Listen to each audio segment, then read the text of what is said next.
بادشاہی مسجد 1673 میں اورنگزیب عالمگیر نے لاہور میں بنوائی۔ یہ عظیم الشان مسجد مغلوں کے دور کی ایک شاندار مثال ہے اور لاہور شہر کی شناخت بن چکی ہے۔ یہ فیصل مسجد اسلام آباد کے بعد پورے پاکستان کی دوسری بڑی مسجد ہے، جس میں بیک وقت 60,000 لوگ نماز ادا کر سکتے ہیں۔ اس مسجد کا انداز تعمیر جامع مسجد دلی سے بہت ملتا جلتا ہے، جو اورنگزیب کے والد شاہ جہاں نے 1648 میں تعمیر کروائی تھی۔ ہندوستان کے چھٹے مغل بادشاہ اورنگزیب عالمگیر تمام مغلوں میں سب سے زیادہ مذہبی بادشاہ تھے۔ انہوں نے اس مسجد کو اپنے سوتیلے بھائی مظفر حسین، جن کو فدائی خاں کوکا بھی کہا جاتا تھا، کے زیر نگرانی تعمیر کروائی۔ 1671 سے لے کر 1673 تک مسجد کی تعمیر کو 2 سال لگے۔ مسجد کو شاہی قلعہ کے برعکس تعمیر کیا گیا، جس سے اس کی مغلیہ دور میں اہمیت کا پتہ لگتا ہے۔ اس مسجد کے بننے کے ساتھ ہی ساتھ اورنگزیب نے اس کے دروازے کے سامنے شاہی قلعہ میں بھی ایک باوقار دروازے کا اضافہ کیا، جس کو عالمگیری دروازہ کہا جاتا ہے۔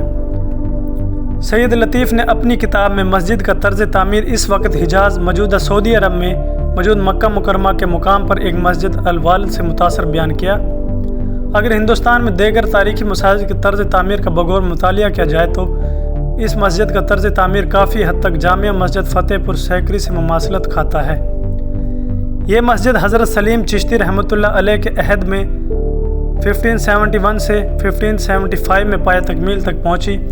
اس حوالے سے دوسری اہم ترین مسجد دہلی کی جامع مسجد جہاں نما ہے، جو اورنگزیب کے والد شاہ جہاں نے 1650 سے 1656 میں تعمیر کی تھی۔ پہلی نظر میں یہ گمان ہوتا ہے کہ یہ دونوں مساجد ایک ہی جیسی ہیں۔ اورنگزیب کے کئی کام باپ اور بھائیوں کے مقابلے میں تھے۔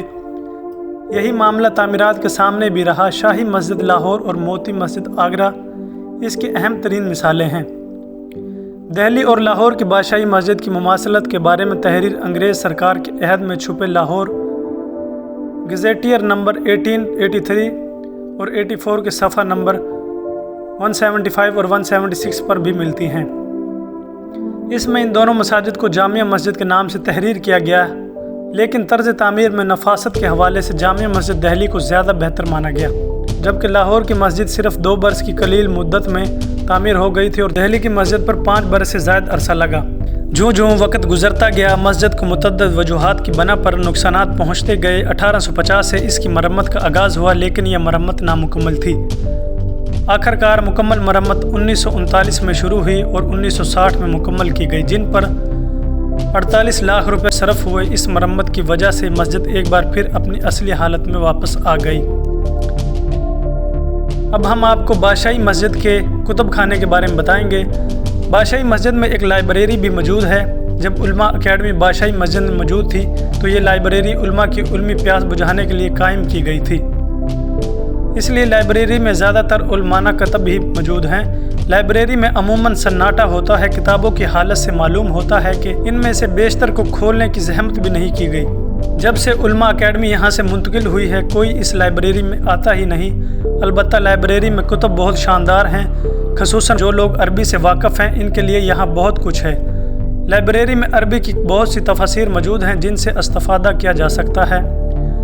22 فروری 1974 کو لاہور میں منعقد دوسری اسلامی سربراہی کانفرنس کے موقع پر 39 سربراہان مملکت نے جمعہ کی نماز اس مسجد میں ادا کرنے کی سعادت حاصل کی۔ اسی کے ساتھ ہماری ویڈیو کا اختتام ہوتا ہے۔ جڑے رہیں کیسر انفو اردو کے ساتھ۔ لائک کریں، شیئر کریں۔ اللہ حافظ۔